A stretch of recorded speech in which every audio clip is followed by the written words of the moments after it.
We have to make sure that we have an America where everybody can afford opportunity to live out the American dream. There used to be a time in this country where you could work 40 hours a week, get the house, the 2 cars, send your kids to do better than you did, and be able to retire at a reasonable age. But we see all throughout this country, expenses are increasing and the dollar is staying stagnant. That's why we need to increase jobs in our communities and workforce development programs. That's why we need to stop the crippling credit card debt and medical debt that is harming so many of our communities.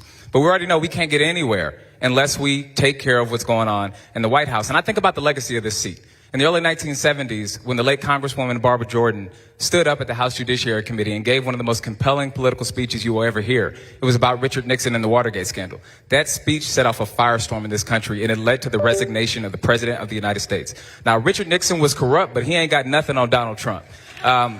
When I go to D.C., I'm going to continue the spirit of the late Congresswoman Barbara Jordan, and we're going to fight back against this president who's doing so much harm to our communities.